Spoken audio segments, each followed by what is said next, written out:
je crois que mes impressions sont bonnes. Seulement que c'était une surprise. C'était une surprise parce que quand j'ai reçu le courrier en date du 15 avril, qui me notifiait en réalité que j'étais sélectionnée parmi ceux qui seront nominés à la date du 6 mai, pour raison de bonne gouvernance, j'étais surprise en disant mais de quoi s'agit-il concrètement?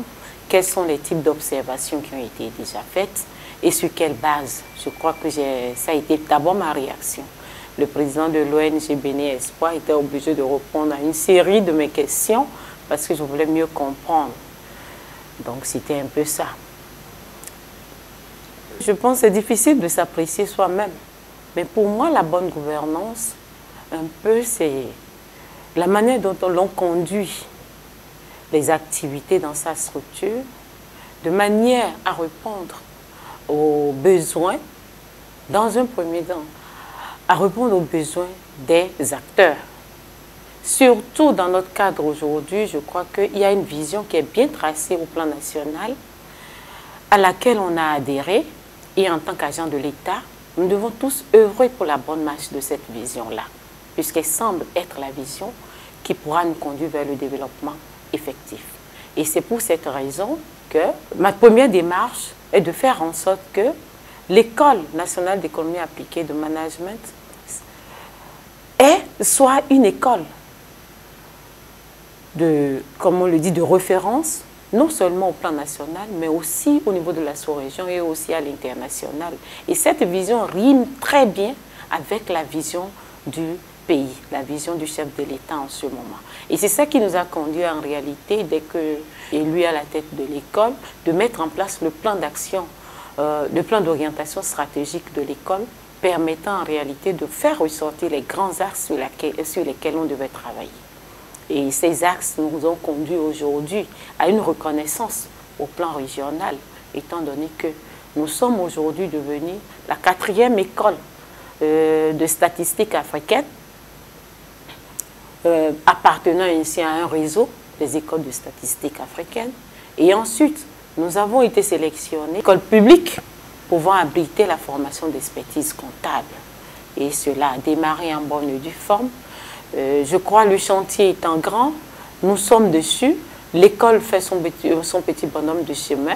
C'est une école qui a une notoriété depuis 1980 qu'elle a été créée.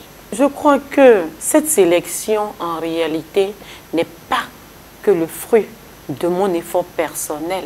C'est le fruit du travail que tous nous avons fait ensemble au niveau de l'équipe. De l'équipe de direction, je suis avec un adjoint. Et mon adjoint, c'est le professeur Théophile Dagba, qui mouille le maillot, qui fait tout ce qu'il faut pour qu'on puisse être à ce résultat et même aller plus loin. Et je suis aussi avec des chefs de département qui nous accompagnent. Je suis avec une équipe de personnel administratif qui fait tout ce qu'il faut pour permettre à l'école de vraiment redorer son blason. Et la même chose au niveau des étudiants qui aussi aujourd'hui croient au devenir de l'école. C'est déjà un élément important.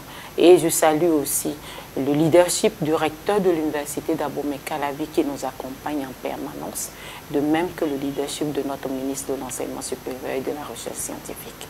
Il me revient en ce moment aussi de pouvoir dire un mot, c'est de dire, nous sommes dans une démarche, et c'est la démarche de l'amélioration continue. Nous ne pensons pas que nous avons déjà fait un travail aussi, comme on le dit, aussi beau, aussi satisfaisant. Non, non.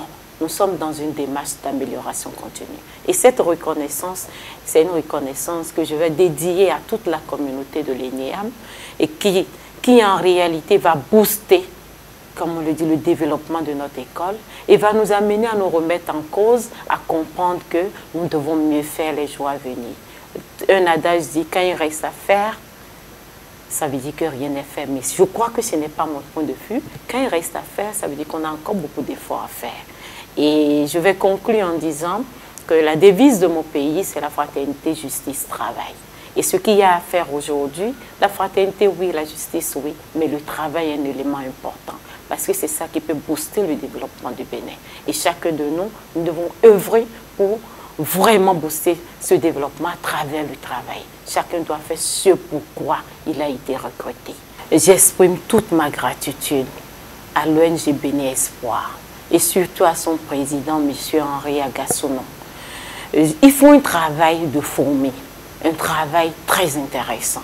Et je crois que ce travail-là, c'est un travail qui en réalité nous permet tous de nous dire, mais on a encore des gens qui pensent à un idéal.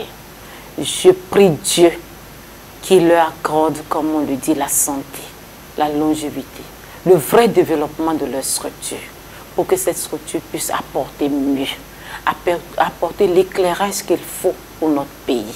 Parce que toutes les fois qu'on déniche ceux qui arrivent quand même à allumer plus ou moins ces petits feux de bonne gouvernance, toutes les fois qu'on les déniche, on permet au pays de dire en réalité un travail est en train d'être fait.